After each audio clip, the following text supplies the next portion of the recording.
What's up, gamers? How's it going? This video I wanted to talk about Nintendo's recent announcement on celebrating the 35th anniversary of Super Mario Brothers. It makes me feel old when I think that game's been around for 35 years. It was a launch title for the original NES. It's one of the best platformers you'll find today. It still holds the test of time. It's just a quality game, and it's crazy to think that, again, it's 35 years old. But they've announced several cool things they're going to release. The first thing is they're going to release a Game & Watch handheld, which is super awesome. For those who may not be aware, Game & Watch was a series of handhelds, predates the original Game Boy, and it started in 1980. The first game that came out for the Game & Watch collection was called Ball. And there's different versions. They have a Versus one where you had controllers that would come out. They had a dual screen one, kind of like the DS. They had different versions of it, and they supported these Game & Watches through really the mid 80s. I think 86 was the last series that came out. Fairly recently, years ago, when they had Club Nintendo, they released I guess it was an anniversary edition. It was for Ball, which is cool. They kind of remade that. But what they're doing for the celebration to celebrate Mario's 35th anniversary for Super Mario Brothers is they're releasing a Super Mario Brothers edition. It's coming out November. I'm super stoked for this. It's going to retail for $50, which is kind of a little on the higher end. It's going to include not only Super Mario Brothers 1, it's going to also include what we call Lost Levels here in North America. In Japan, it's just known as Super Mario Brothers 2.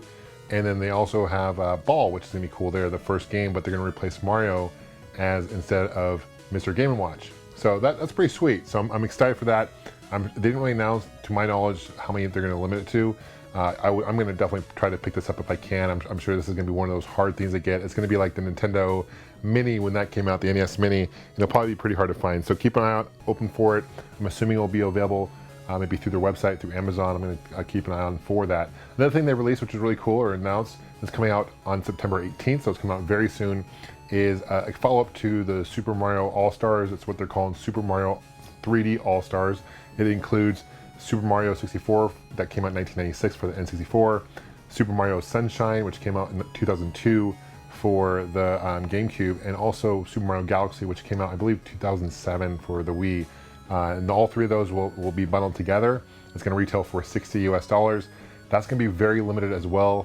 They're going to have available digitally, which I believe is going to be available only for a short amount of time, and I'm not sure how many physical copies they're going to make. So what I went ahead and did for myself is I went on to Amazon. They are taking pre-orders on Amazon, GameStop, Best Buy. All those sites are doing pre-orders for this. So I'd recommend, if you are interested in picking a copy of this up, don't wait till it gets released. I would definitely recommend pre-ordering it just to guarantee yourself a copy, because I can see this going quick.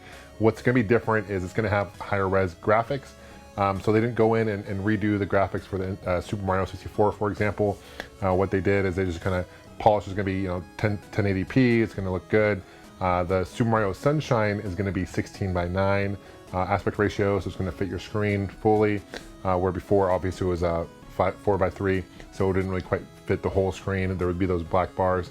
To my knowledge, I think the Super Mario 64 is still going to be 4:3 aspect ratio. That's just how TVs were back in the mid-90s when this game came out. So I wanted to just kind of announce those things. Super cool. I wanted to kind of share with you real quickly also my first memory of Mario, encountering the character itself, playing the game, and also I want to share with you my top 3 Mario games, and I'm kind of curious what your guys' top 3 Mario games are as well. So just real quick, my first memory of seeing Mario was actually the original Donkey Kong. Came out in 1981, came out the year I was born, and I love this game. Back when Donkey Kong came out, he was known as Jumpman, but now Nintendo refers to him as Mario, and he wasn't a plumber, he was actually a carpenter.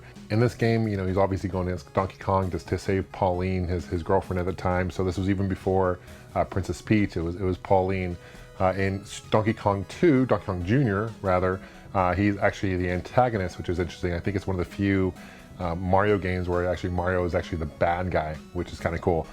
So that's my really most fond memory of Mario. My top 3 Mario games themselves, not in any particular order, but I really love Super Mario 64.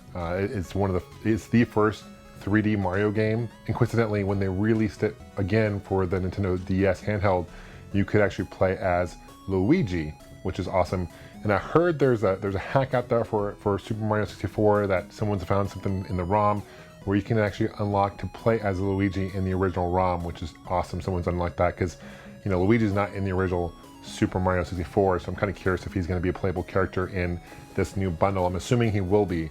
But it's just that when that game came out, it was a launch title for the N64. I believe it's the first time Charles Martinet actually was the voice of Mario in the intro. I think he may have done like some obscure Mario computer games possibly before that, but this was like the first mainstream Mario game that he was the voice of Mario. Really edge-breaking. The controls, first, using the analog stick.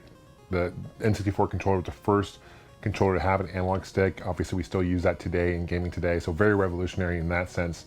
And I just love the underwater level. I mean, I'm still, even today, I'm blown away by the graphics. And this game right now is what, 20 years old at this point, right? So it's been around for a minute, 24 years old. It's crazy how time flies. But that would be like definitely one of my top threes. Another top three of mine is a fairly recent Mario game. It's Super Mario, or it's actually Mario Odyssey. I love this game. I've beaten it several times with my kids. What a great game to combine both retro elements of Mario as well as modern elements of Mario. Love the story. I love the hat, the whole mechanic with the hat, and how you can control different enemies with the hat. The music's fantastic. There really isn't anything I don't like about Mario Odyssey. It's definitely a must-own Mario game in my opinion. And the third Mario game that's on my list is Super Mario 3. This is my favorite platforming Mario.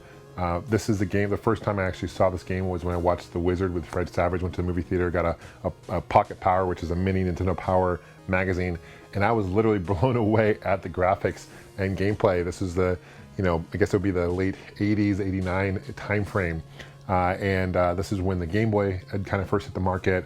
And this game really stood out to me as one of the best Nintendo games out there.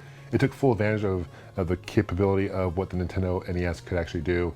A really fun game, and it really set the precedent for as far as how Nintendo platforming games are designed today, with the overview map, with Bowser's kids, with the 7 kids that he has. That was the first game to feature those kids. And really, that's kind of how all future Mario platforming games are really modeled after Mario 3, and for good reason, because it's a fantastic game. So in the comment below, guys, please let me know what you guys' top 3 Mario games are. Let me know what you guys think of the recent announcements that Nintendo made on celebrating the 35th anniversary. Do you guys plan on picking up either of these 2 items? And also, the third question is kind of, what is your first memory of Mario? So I got a lot of questions packed in this one. Thank you for watching, guys. I really appreciate you guys subscribing as always, liking this video, turning on that bell, that notification bell. We'll see you guys soon. Take care. And of course, game on.